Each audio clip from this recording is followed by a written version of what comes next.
Padahal cuma baru beberapa bulan. Dia itu berbakti sama suami, merawat suaminya yang lagi sakit, tapi malah digugat cerai. Gak ada rasa kasihan sama sekali gitu.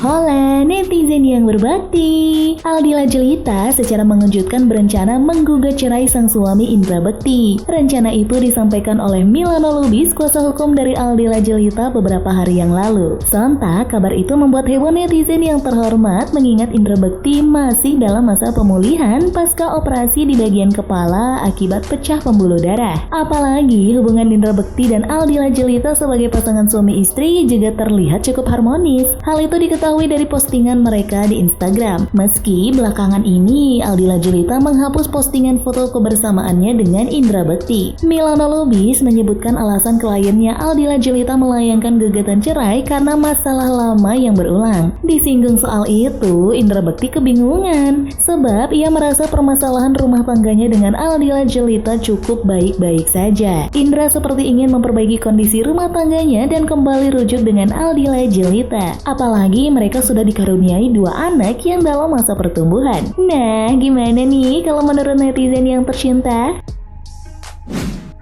Udah sakit, kehilangan beberapa benda berharga, sampai harus berjuang untuk mencari duit di saat sakit, malah berujung digugat cerai. Jadi guys, kita belum tahu titik terangnya apa dan mengapa sampai Badila mengambil keputusan untuk menggugat cerai Indra Bekti.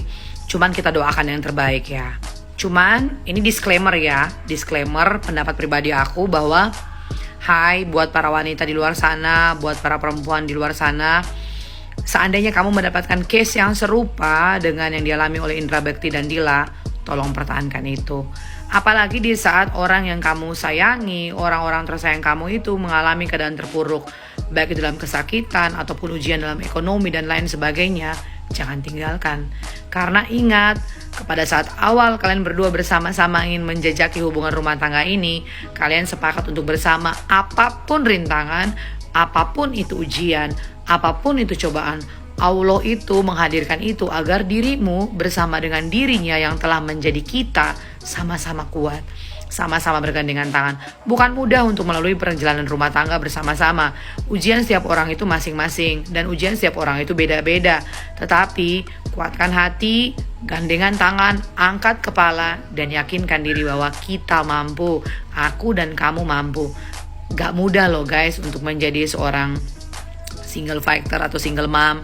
Gak mudah juga untuk menjadi single daddy karena luar biasa itu perjuangannya. Jadi kalau masih tidak bisa dipertahankan, aku saranin sebaiknya dipertahankan. Oke?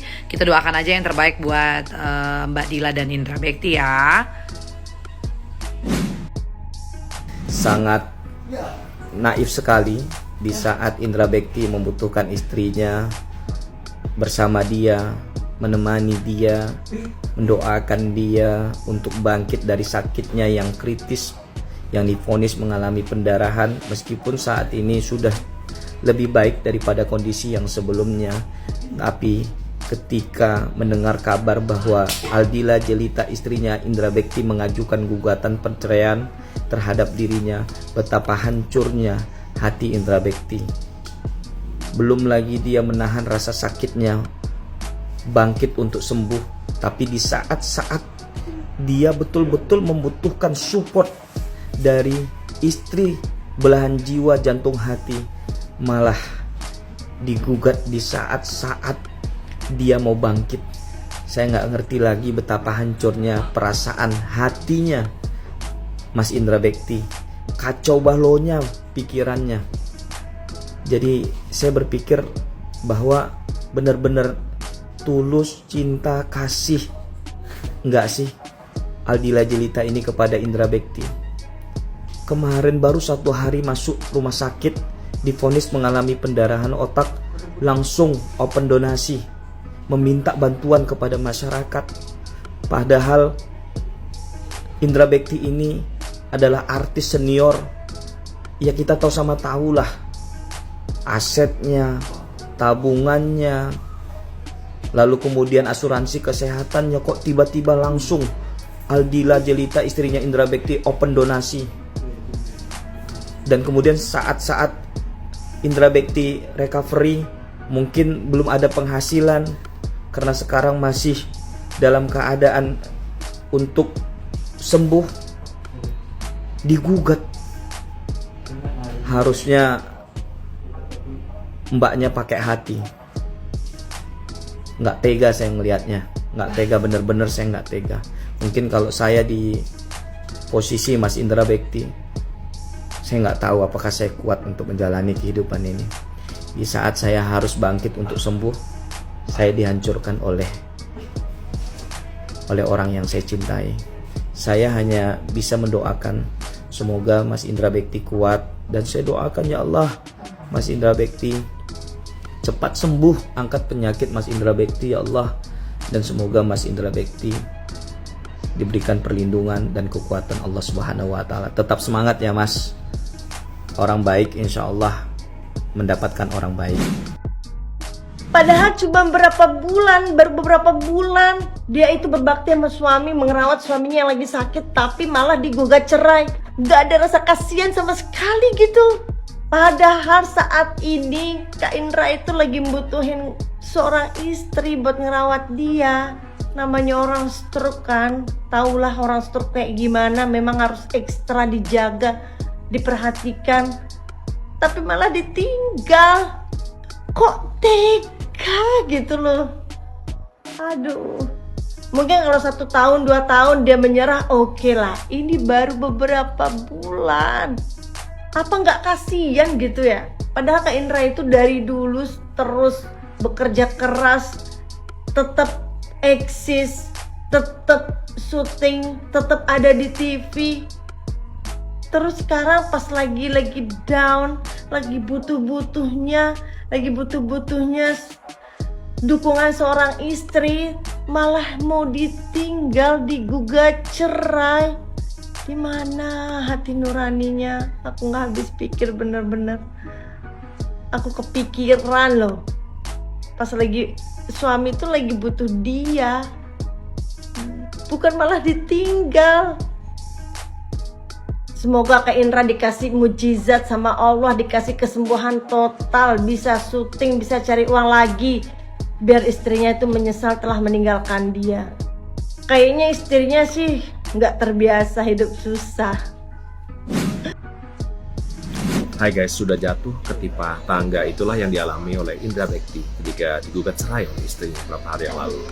Kita tahu Indra Bekti baru saja sembuh dari penyakit yang dideritanya di Desember lalu, mengalami pecah pembuluh darah sehingga harus opname, bahkan klaim asuransinya juga sempat mengalami kendala dan masalah. Nah, banyak yang mengatakan ini bukan masalah uang, ya, tapi bisa juga uang. Gitu. Sedikit sejarah, di 2010 ketika Indra Bekti menikah, resepsi di hari itu menghabiskan tabungan Indra Bekti selama 7 tahun, dan konon sangat megah dan banyak mega bintang yang hadir. Jadi ya kita tahu lah ya, ketika karir orang di atas ya, abang disayang gitu ya. Jika mungkin karirnya sedang redup, abang ditendang begitu. Nah, di video kali ini saya akan membahas bagaimana cara meningkatkan penghasilan keluarga. Ini penting banget. Ada 3 tips yang saya akan bagikan gitu ya. Yang pertama, kita harus melakukan yang namanya delayed gratification, artinya menunda kesenangan ya. Kalau kita karirnya bagus, bisnisnya bagus, nggak selalu kita harus hambur-hamburkan. Kita harus punya anggaran belanja ya, seperti negara, perusahaan, keluarga pun harus punya anggaran ya. Saya memakai anggaran 50-30-20 ya, 50% untuk bayar hari-hari, 30% untuk kita lakukan mungkin investasi ya, dan 20% lagi untuk dana cadangan ya, atau dana donasi gitu. Ini penting banget. Yang kedua, perhatikan pemakaian kartu kredit ya. Statistik mengatakan Gen Z, anak muda, justru tidak suka memakai kartu kredit. Ada yang lebih berbahaya, yaitu fitur pay later atau membayar nanti. Ini menurut saya juga sangat berbahaya, karena banyak anak muda yang sudah terjebak dengan yang namanya gali lubang tutup lubang. Ya, kalau dulu kartu kredit, sekarang pay later. Ya, jadi kita mungkin harus perhatikan ketika even kita membeli makanan, membeli apapun gitu ya, di Gojek, di GrabFood, jangan sampai overuse atau berlebihan. Yang ketiga, kita harus meningkatkan penghasilan dengan cara yang sangat basic. Anda mungkin bisa menjadi makelar atau marketing everything. Ya. Saya baru kemarin juga jadi makelar. Gak ada yang salah dengan jadi makelar, ya. Dan selama itu halal dan legal, tentu penghasilan akan meningkat. Sekian abadi. Salam.